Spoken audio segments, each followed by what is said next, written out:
ก็จะซาหัวให้นำวันนี้ก็จะเงินนมแท้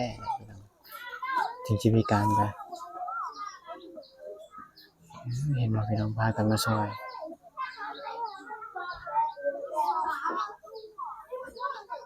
ช่างมาช่วยกัน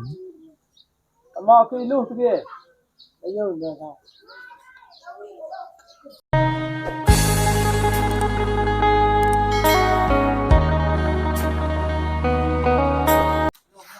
สบายดีท่านผู้ชมทุกท่านยินดีต้อนรับเข้าสู่ช่องกับปีชาแนลวันนี้เราเดินทางมาหาน้องที่ว่าเป็นเปี้ยพี่น้องโตพ่อแม่เพิ่นโยนลงเฮือนนั่นแหละล่ะครับพิการมาจนฮอดทุกมื้อนี้เฮามาก็บ่ใจคือเก่าพี่น้องเอาบ่ใจนั้นเอาเครื่องมาขอเอาของมาให้น้องแล้วก็สิมาเว้ากับน้องเรื่องเฮ็ดเฮือนสิอยากเฮาได้ร่วมกันว่าจะเฮ็ดกระต๊อกน้อยๆให้เพิ่นอยู่มันสะดวกบัดขึ้นบัดลงแล้วก็มีแผนอีกนิดนึงก็สิเฮ็ดห้องน้ำหลักๆก็จะเฮ็ดกระต๊อบให้เพิ่นอยู่ก่อนว่ามันสิสะดวกสบายหลายอย่างเพราะว่าเฮือนหลังนี้หั่นพี่น้องเพิ่นโต๊ะมันสูงเด้บ่อยากมาถ่ายมันหยังน่ะมันยากกลางคืนน่ะก็จะบ่ได้มีไฟบ่ได้มีหยังเด้พี่น้องมันมืดแฮงตกแล้วตกหลายเทื่อเด้พี่น้องคันว่าได้เฮ็ดกระต๊อบก็สิเฮ็ดอยู่แถวๆนี้เฮ็ดแล้วก็บัดเราจะไปถ่ายเป็นหยังมันก็บ่ไกลพี่น้องก็ไปแชร์เบิ่งเห็นบ่พื้นเป็นแปลนนี่นะก็คือเราคานไปได้พี่น้องบอนที่เราคานไปแล้วมันแปลนเราคานไปถ่ายนักไปถ่ายเบาคู่มือได้พี่น้องบางมือเจ็บท้องเนี่ยโอ้ก็ปีขึ้นก็ยังอุกต่างแล้วเพราะว่าคนปกติก็ยังทรมานแล้วนะพี่น้องอันนี้แฮงไปยากมายากคานไปแล้วก็สิเรื่องรถเข็นนี่พี่น้องรถเข็นนี่เพิ่นน่าจะนั่งบ่ได้เพราะว่าเคยแล้วน่าจะเป็นเพราะว่าวันน้องเคยเอารถเข็นมาให้หรือว่ามาลมกับเพิ่นอันนี้ก็ปีก็บ่รู้รายละเอียดแต่ว่าเพิ่นนั้นนั่งบ่ได้ขาพับตลอดพี่น้องแล้วเจ็บได้พี่น้องอันนี้ตั้มๆดอกเจ็บมาเลยย้ายบ่ได้ยันพวกแมงงอดยันพวกอันนั้น10นาทีย้าย10นาทีย้ายพี่น้องแบบนี้แหละพี่น้องเราไปนะคันว่าคลิปมันมีเด็กน้อยแล้วมันติดคอมเมนต์แล้วมันลบบ่ได้มันก็คิดฟิวจะหลายเป็นมาเด้อสบายดีเด้อสวัสดีให้มาล่ะติดใช้จานนี่ก็ได้ดูเอาสบายดีสวัสดีเมื่อยบ่มื้อนี้น่ะดูกะว่านั่นบ่เมื่อยไปไสแน่มื้อนี้ไปนี่2บ่อนนี่ไปนี่แล้วก็มานี่เมื่อยแล้วก็ไปพุ่นวันนี้พ่อนี่โอ้บ่ได้ไปเล่นบ่มื้อนี้นะเดี๋ยวเป็นหมู่มาเล่นน้ำแม่นบ่มาอ๋อมื้อนี้คือฝนสิตกเนาะจะสิบ่ไปยากอีกบ่คันฝนตกนะอันไปคันเมียมันตะยะฮะยากมันยังมาหายโอ้แต่ฝนตกน่ะลาอยู่หันฝนตกห้ำแล้วเราก็คานมามีนะนี่เป็นเปียกบ่เครื่องน่ะเปื้อนเบิดบ่อยู่ล่ะซักตลอดซักคู่มือเลยบ่เครื่องเรามีจักโตเดี๋ยวนี้เครื่องแล้วก็3-4ตู้เครื่อง3-4โตนึงบ่ใช่ซื้อสิ้นแล้วมีจักโตจะได้แต่มาสิลามี3ตู้สิ้นมี3โตนึงคือว่าแบบนี้แหละสิ้นใหม่แป๊บเดียวก็เป็นแบบนี้แม่นบ่เพราะว่าเราได้ถือมันได้เสียดสีตลอดเด้โดยแป๊บเดียวก็ขาดแม่นบ่สิ้นนี่ครับต้องได้อันนั้นใหม่กินข้าวกินน้ำแล้วจะรอเยอะล่ะยังไม่ได้กินข้าวอยู่พัดแค้วอยู่บ่ซื้อฟอยพัดแค้วมาให้น่ะถูเนาะบ่แม่นถูเทื่อเดียวแล้วทิ่มได้สบู่อีหยังก็ใส่อยู่บ่หกหอมแล้วมันบ่หอมจ้อยแล้ววันนี้จักอยู่แล้วก็ซาหัวอยู่บ่ซาหัวตลอดโอ้หอมตลอดเนาะเป็นผู้สาวเด้บ่อยากได้ผู้บ่าวบ่เอาไปเบิ่งอยากเอาเบิ่งแล้วเฮ็ดงามตลอดเราก็อยากได้อยู่อยากได้อยู่แต่บ่มีผู้มักแล้วว่ะปกตินี่ผู้ว่าบ้านอื่นมาจีบอันนี้ไปจีบผู้ว่าบ้านอื่นไปบ่ได้อีกไปบ่ได้ว่าหยอกว่าหัวแล้วพี่น้องเมื่อวานนี้ฝนตกบ่อยู่นี่ ฝนตกแห้ง ตกแห้งว่ะ เลย เปียกบ่ ไป เปียกแล้วเรา ก็จะเพื่อนนี่ดี ตอนฝนตกแล้วก็อยู่หั่นแล้ว อยู่หั่น เด้อ เปียกเบิ่นเลย เปียกแล้วก็เล่าก็ข้านมาพี่เพื่อสิข้านมาพี่ก็เปียกหมดแล้วส่ง มัน เสื้อ มีอะทองก็เลิกกันอยู่เฉย เครื่องนี่ครับเพื่อนมัดซ้ำเกลือขี้ตมเนาะ แม่น แต่ว่าเครื่องนี่ก็ต้องได้ซักคู่มือได้พี่น้อง โอ๊ยอาบเถอะ แล้วเว้าอีหยัง แล้วบ่หอมฮอน ฮ้อน รอฮอน จะเฮ็ดแนวใดเนาะฮ้อนก็อยู่ยากฝนตกก็ไปยากบัดนี้ เอาไหนบ่ได้เลยยามหนาวนี่ก็เต็กแล้ว อืม ยากทุกฤดูกาลเลยนะก็สิว่ากันแล้วเห็นหมู่มามีความสุขแค่นั้นนะ โดยความสุข หมู่มาเล่นน้ำบ่มื้อนี้นะ เด้มีแต่เด็กน้อยเขาเจ้าผู้หญิงนี่เขาลิ้นน้ำเพิ่นหมดแต่ละมื้อลิ้นตลอด อันนี้บ่หมู่นะก็มีปินกล้องไปบ่ได้นะเด็กน้อยหลาย ว่ามาดูมาฉลากยอดนันปลา เด็กน้อยหลายคลิปเฮามันสิปิดค มา อม ฉ เมน ลา ต์ ใช่ดิก็เท่านั้นนันปลาค่ะ เขามาเล่นน้ำตลอดบ่ นี่ โดย บ้านเดียวกันนี่ แม่น อืม กลางคืนก็ 7-8 โมงแล้วเขาเจ้าเมื่อลิ้นน้ำลาว จนค่ำนั่งแอ่นกันนี่ แม่น ใครๆ โอ้ แน่ อาบดูไหมดู ชื่อเจ้าบ่มีห้องน้ำแม่นบ่ บ่มี อาบดู เพิ่นจะได้ห้องน้ำ อยู่ในห้องน้ำแน่ ได้นาให้เฮือนให้เพิ่น ยากเนาะ ดู เบิ่งทางเราไปมันแปลนไปเลย แม่น เมื่อกี้นี่บ่แจ่มมันลมมันจะเรื่องเฮ็ดกระต๊อบให้ลาวนี้ โดย เพราะว่าคันได้กระต๊อบโอ้แล้วเจ็บใหม่แล้วพี่น้องเจ็บมาแล้วเป็นแบบนี้นะขาเราต้องได้นั่งแต่ท่าเดียวนี่แม่นบ่ โดยแม่นละ ค่อยขึ้นเขาก็ยังอุกต่างแล้วค่อยเจ็บต่างแล้วซ้ำเบิ่ง ก้อนใหม่พี่ ไปซื่อๆก็ยังพอแห้งมันเจ็บอีก ไอ้ โดย แล้วว่าหยัง มัน เราถามเพิ่นว่าลูกเพิ่นจะเว้าจะเว้าถือ ว่าหยอกกันแบบนี้เนี่ย อย่าเว้าหยอกหมู่ วันนี้บ่มีคนมาแกล้งบ่ ก็มีลายมืออยู่ มีหลายมือ มี แกล้ง คนแกล้งมีคนหยอกลิ้นน้ำม่วนนั่นแหละ แต่ว่าเราหันม่วนคันกับเจ้าหยอกกับเจ้าแกล้งหัน แม่นก็จะบ่หยอกบ่แกล้งก็บ่ม่วน แม่นพอได้เว่าพอได้หัวน้ำเขา ใครแต่ละยังมีหมู่เนาะ ดู โอ้ฉัน โอ้แล้วมีหมู่คู่มือ ดิ่งขนาดนั้นเลยพี่น้องเอามวยหมู่นะคิดเรื่องนั้นคิดเรื่องนี้แฮงโซแฮงเศร้าตลอด ขนาดเฮ็ดกระตอกแล้วก็สิสบายอยู่เพราะว่ามันขึ้นง่ายลงง่ายคันเฮ็ดก็สิได้เฮ็ดตั้มๆมาแหละเพราะว่าเราได้ขานเลย ดู ขึ้นนี่นะเพราะแห้งด้นบอกสิเราสิขึ้นไปฮอดพุ่น โอ้เพิ่นสิขึ้นไปฮอดบ่ประมาณ10-20นาทีอยู่เลย 10 นาทีก็บ่แม่นง่ายบัดปวดท้ายบ่แม่นไปฮอดบ่อนท้ายอันเช้าแล้วแม่นบ่บางเทื่อก็ไปบ่ฮอดอีก แม่น เคยบ่ไปบ่ฮอดนะ เคย มัน ถือไปบ่ฮอดก็มีไฟฮอดก็มี อืม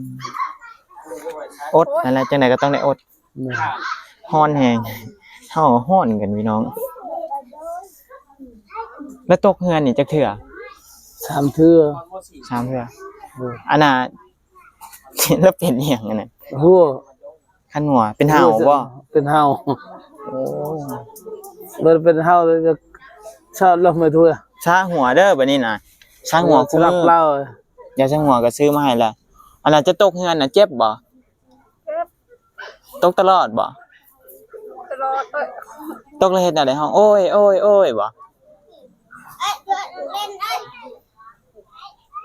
เราให้บ่คันละตกเฮือนน่ะ ให้นะ ให้เนาะ บ่ให้ว่าได้แต่เจ็บจังนั้นแล้วโอ้โอ้ยโอ้ยนะ ตกเฮือนตกศาลเพราะว่าเฮือนแล้วนั้นสูง ขึ้นแต่ทางเดียวนี่แม่นบ่ โดยขึ้นแต่ทางเดียวนี่ คิดว่าก็เฮือนเราก็บ่แม่นซ้ำเป็นเฮือนของ ป้าของเพิ่นนี่ โดย ป้าเพิ่นนั้นเก็บมาเลี้ยงว่าก็โอ้ชีวิตเรานี่ขนาดเลยมาเจอเรื่องแบบนี้แต่มันบ่ได้เป็นตาจังหน่อยเลยเนาะพ่อแม่ผิดกัน โดย ผิดกันแล้วก็มาลงที่ลูกทีนี้ก็ปีทวนให้พี่น้องฟังผู้ใดที่ว่ายังบ่ทันได้เบิ่งคลิปแบบนั้นน่ะพี่น้องเราไปนะมีแต่แบบนี้แหล้ว โดยมีแต่แบบ ไป นี้ ท่าเดียวแบบนี้เลย แล้วไปใช้นั่น เราเมื่อยนะ เมื่อย เราไปถ่ายบ่ ลองถามมันก็ไปใช้หั่น เป้าจังได๋เฮ้ยเราไปถ่ายเบา ว่าจะไปถ่ายว่าไปโลด เบิ่งเราไปเชื่อสิฮอดบอกเราไปโลด เรากำลังไป กำลังไปแต่ว่าโดนแบบนี้แล้วเนาะ แต่นี้นะ เชื่อสิฮอดเบิ่งพี่น้องเราจะไปถ่ายเบาเลยคานไปเอาบ่ได้ไปถ่ายอยู่บ่อนอันนั้นบ่ พอสิได้ถ้วยอ่ะ ชื่อเครื่องไม่ลาวมันยังมีปลากระป๋องแล้วก็ไข่แล้วก็หมวดข้าวของเครื่องใช้ลาวมีสิ้นแน่ซื้อมาให้เราเปลี่ยนเราไปหากับไปถ่ายเบามาปกติไปถ่ายอยู่พุ่นได้พี่น้องคนหลายแล้วก็เลยมาใกล้ๆนี้พี่ชัยเบิ่งแล้วยังแบบนี้เดินเอาไปนะขนาดใกล้ๆนึงนะนี่เชื่อสิฮอดเชื่อสิไปฮอดบอลเราถ่ายกูมือเมื่อยบ่แต่ใกล้ๆนี่ก็เมื่อยขนาดบ่ได้เว้าไปแต่ละมือบ่ไกลๆเนาะ เด้อ แบบนี้แหละเฮาจังอยากเฮ็ดห้องน้ำให้เพิ่น เดี๋ยวก็สิไปตามขั้นตอนพี่น้องเอ้ยแล้วน่ะนั่งรถเข็นบ่ได้แม่นบ่ บ่ได้ คิดว่าก็เราก็นั่งคนปกติบ่ได้แน่เนาะ เด้อ ฟ้าก็ฮ้องพี่น้องมื้อนี้ขอยบ่รอดแล้วฝนตกแล้วมื้อนี้นะ เด้อ เปียกอีกเพิ่นเคยมาถามบ่เคยนั่งเบิ่งแล้วบ่รถเข็นนะหรือว่าหยัง นั่งบ่ได้รถเข็น แล้วอยู่แต่ท่าเดียวแบบนี้ เด้อ แล้วเคยลองขึ้นบ้างละ ขึ้นแล้วมันขึ้นบ่ได้ขึ้นแล้วเราตกลงมา ขึ้นแล้วตก เด้อ แล้วเป็นยังไงแบบนี้ตลอดเลยเนาะแล้วเนาะ แม่ โอ้ทรมาน อยู่ดนๆก็อยากวินหัวนะ เวียนหัว เด้อ เจ็บอันนั้นเจ็บอันนี้ไปตลอดเลยเนาะ แม่น เคยเห็นเขาเลยรู้ตัวล่าว เด้อ แบบคนบ่ได้ฮู้อีโนอีเหน่หยังเนาะมาเจอเรื่องแบบนี้ เด้อ ขนาดเกิดถึกพ่อแม่ที่ว่าฮู้ขึ้นในหนึ่งก็สิเราก็สิบ่เป็นแบบนี้ดอก เด้อ อันนี้สิลูกเต็งแท้ๆยังเฮ็ดได้ลงคอมีเบิดคำสิว่าได้ปานนั้นซ้ำบ่มีความเป็นคนเลย แล้วก็บ่เคยติดต่อมาหาเราเลย บ่เราเจ็บแห้งแล้ว เจ็บแฮงไปแบบนี้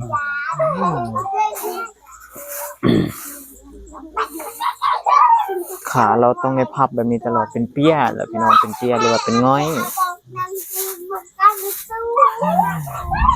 หัวก็บ่เซาแล้วแม่นบ่ บ่เศร้ากลัวจะได้ก็บ่เศร้ายอมปล่อยให้เราอยู่แบบนี้เลยจังได๋ล่ะ มีแต่คันเราไปหาหมอก็มีแต่หมอเพิ่นวางยาวางหยังให้กินแม่นบ่ เด้อ ให้บรรเทาไปก่อนมีแต่แบบนี้แหละพี่น้องทางออกที่ดีนี่คันเราเจ็บแฮงแล้วให้เรากินยาก็แบบนี้แหละพี่น้องแล้วจังมีคนเว้าคนบอกคนลมนำแล้วก็ม่วนนำแบบนี้นี่แหละทำบ่ซั่นก็บ่มีมือเจ็บแฮงอันนี้โอ้ยคันหัวอีกบอกเราไปซาหัวเด้ออย่าซาหัวก็ซื้อมาให้แหละ ยอดฉลักเราแต่ไม่ทราบแต่เรา เกาคักเกาแน่ซาคู่มือเด้อ รักษาตัวเราก็รักษาตัวเราตลอดอยู่ แม่นน่าจะมีเห่าแหละเก่าวันนั้นน่ะ ก็ตามแนวตอน อ้าย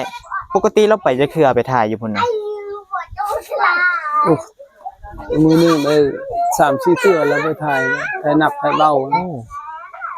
มือ3 ไป 4 ต เทื่ ล อ อด ไปชั่วโมงพุ่นละ เด้อ ก็ดีแล้ว นี่ได้พี่น้องเห็นเป็นแปลนนี่บ่ได้แม่นอีหยังเลยบอนที่ว่าเราไปถ่าย เราคานไปคู่มือหญ้าจนบ่เกิดคือซะว่า โดย มื้อนี้แหละจังเพิ่นอยากได้ห้องน้ำแม่นบ่ โดยอยู่ในห้องน้ อยากได้ห้องน้ำก็มีแต่ตามขั้นตอนไปก่อนอย่าเฮ็ดกระต๊อบให้เราอยู่ก่อนเพ ำ ราะ โด ว่าย เราจะได้ขึ้นง่ายลงง่าย โดย ไม่นี่หายากบ่อยู่บ้านนี่ หายากเลยไปเรื่อยบ่อนอื่นเลยได้อยู่ มันมีคนอันนั้นอยู่บ่คนเลื่อยไม้อยู่บ่ มี มีเบอร์มีหยังกับเจ้าบ่ซะ คนอยู่บ้านนี่แหละก็เจอเลย คนอยู่บ้านนี่ โดย วันนั้นก็ไปร่วมกับเพิ่นว่าเท่าใดเฮ็ดก็เฮ็ดบ่ได้ใหญ่ดอกเพราะเพิ่นอยู่ผู้เดียวหั่นแหละแล้วก็ ขึ้นง่ายลงง่ายเฮ็ดต่ำๆน้ำบ่ได้ท่วมติหม่องนี้นะ บ่ น้ำบ่ได้ท่วมก็ดีแล้วทั้งลุ่มนี่มันเป็นห้วยแม่นบ่ โดยอยู่ลมมันเป็นห้วย อืมเราก็ได้ลงห้วยนำว่าใจอยู่บ่ ลงห้วยอยู่นี่น้ำนี่ก็น้ำมันขาดๆเคินๆแน่ น้ำบ้องแน่บ้องแน่ แม่นน้ำบาดาลเนี่ยหมดบ้านนี่เด้ก็เจ้าใส่ก็มันขาดๆเคินๆนี่แล้วก็บางเทื่อก็บ่มีน้ำนี่เราก็คั่นไปห้วย ผ่านไปห้วยเชื่อสิฮอด นี่ขนำเจาะเอาเองนี่คือสิง่ายอยู่อยากได้ยามใดก็ได้นี่ก็น้ำบาดาลเขาเจ้าเจาะอยู่เทิงในหมดบ้านเลยบ่ อันนี้เป็นน้ำอีหยังซะน้ำประปาบ่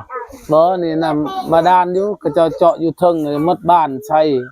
อยู่ใช้น้ำกัน บ่ได้พอ โอ้ บ่เทื่อก็โอ้น้ำนี่ก็ 4-5 มื้อมันได้เทื่อนึงนะยากเขาเจ้าอาบน้ำก็ไปคั่นอยู่ห้วยพุ่นแหละ สลายก็ลงห้วยเนาะ เด้อ เพิ่นเจาะมาแบบนี้น้ำก็มีแต่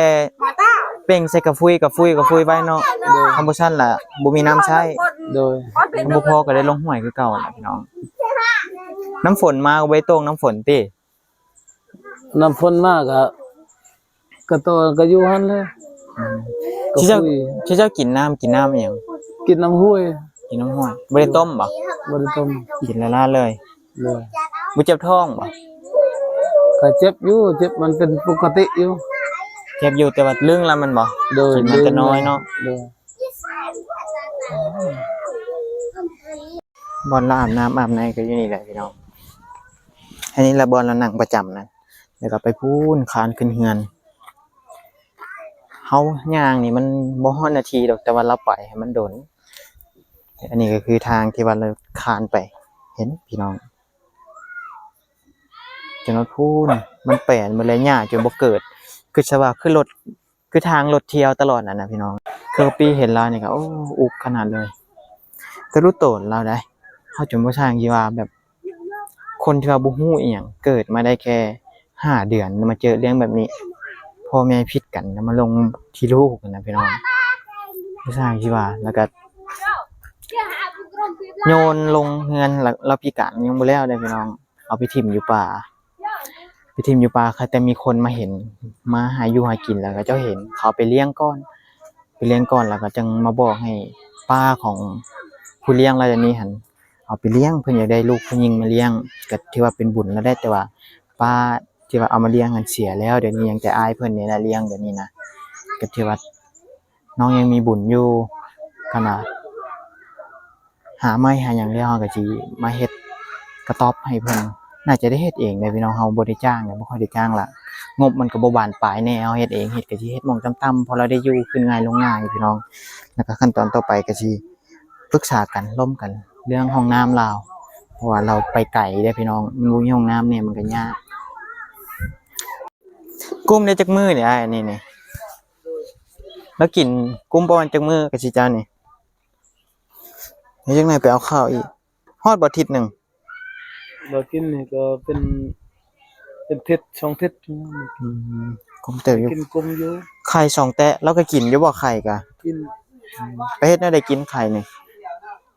ต้มบ่หรือคั่ว เทื่อก็เราต้มเทื่อก็เราคั่ว อืมเฮ็ดเองเนาะ เมียน้องเฮ็ดให้ แล้วเฮ็ดเองนี่เป็นบ่ แล้วเฮ็ดเองก็เป็น แต่ว่ายากเนาะแล้วกำลังอาบน้ำยากแต่เทื่อแต่ละมื้อก็แบบนี้ว่ะ แม่น ส่งแล้วนุ่งได้บ่ส่ง ฝนก็สิตกแล้วเกียมอาบน้ำ ส่งบ่ก็ส่งได้ดิ ส่งแล้วก็นุ่ง เราต้องได้อยู่ส่งก็ไปนุ่งได้ ก็ไปนุ่งสิมีละโป้ในเวลาถูละโป้ได้ แต่มันยากอะเนาะส่งก็ ส่งก็มันขาดไว้ก็สิ้น เนาะ เออ ให้กว่าบ่ สิ้นใครก็สิ้นใครก็ส่ง ส่งแป๊บเดียวมันขาดแล้วถูตลอดแบบนี้แหละครับก็จะมาซอย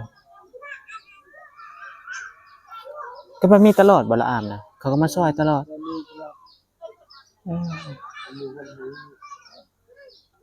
บ างทีบ่มีครูแล้วก็ฮดเองแล้วฮดแต่นี่นำ คนเองแต่ก็ยากเนาะ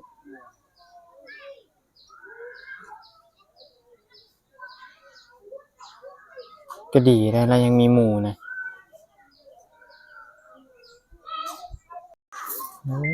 ก็จะซาหัวให้นำวันนี้ก็จะเงินนมแท้ถึงชีวิตการไปเห็นว่าพี่น้องพากันมาซอย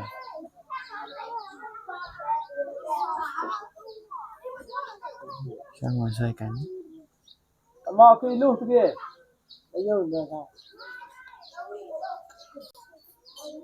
เด็กน้อยก็จะก็ยังโห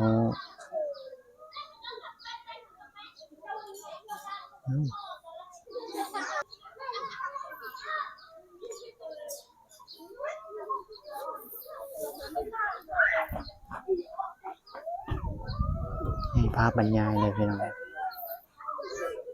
แล้วก็ม่วนนะแม่ มูลสะให้ก็ ใช่ก็เจ้าก็มาหยอกมาหัวกันเนาะมาลมกัน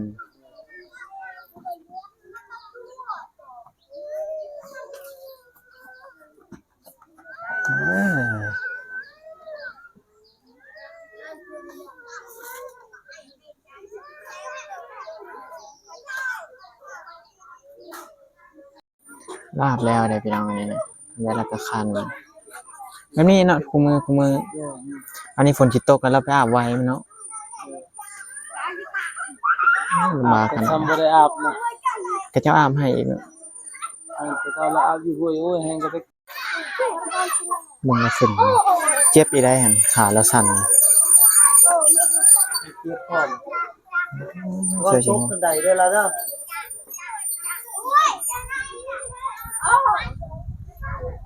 ไม่ได้ง่ายเลยพี่น้อง มันตกเด้อ ค่อยๆค่อยๆเบิ่งแล้วน่ะยากขนาดที่ขึ้นแต่ละขั้นเนาะ ดู เอาวันนี้ค่อยสิเดินทางกลับแล้วฝนก็ใกล้สิตกแล้วเดี๋ยวจังไหนให้เราไปเอาข้าวเอาน้ำอยู่ดีมีแฮงเด้อ โดย อย่าอยู่ในกินก็เอาไว้ให้ชูเรากินก็น่าจะกุ้มอยู่แล้วเนาะ โดย อยู่ดีมีแฮงเดี๋ยวมื้อหน้าเข้ามาแล้วสิมาเจาะใหม่ โดย เอาโอเคสบายดี จะสบายดี โอเคพี่น้องอันนี้เราก็สิเดินทางกลับเพราะว่าฝนก็สิตกพอดีเพิ่นอาบน้ำแล้วขอให้ทุกท่านอยู่ดีมีแรงสุขภาพแข็งแรงผิดพลาดประการใดก็พี่ก็ต้องขอโทษขออภัยไว้ณที่นี้ถึกใจก็ฝากไลค์ฝากแชร์ไปติดตามให้กับพี่ด้วยพี่น้องอันนี้มาเห็นเพิ่นแล้วเฮาแบบตะลุโตนลาวแบบยากแฮงไอ้ดีก็เลยสิมาลมเรื่องเฮ็ดเงินให้หยังให้เพิ่นเพราะเพิ่นได้สะดวกสบายแล้วก็เรื่องห้องน้ำเดี๋ยวให้อ้ายเพิ่นไปเอาข้าวนำเฮาอยู่รถซื้อข้าวมาให้เพิ่นเดี๋ยวถ้าติดตามเบิ่งคลิปต่อๆไปพี่น้องสำหรับคลิปนี้พี่สิขอตัวไปก่อนสบายดีพี่น้องบ๊ายบาย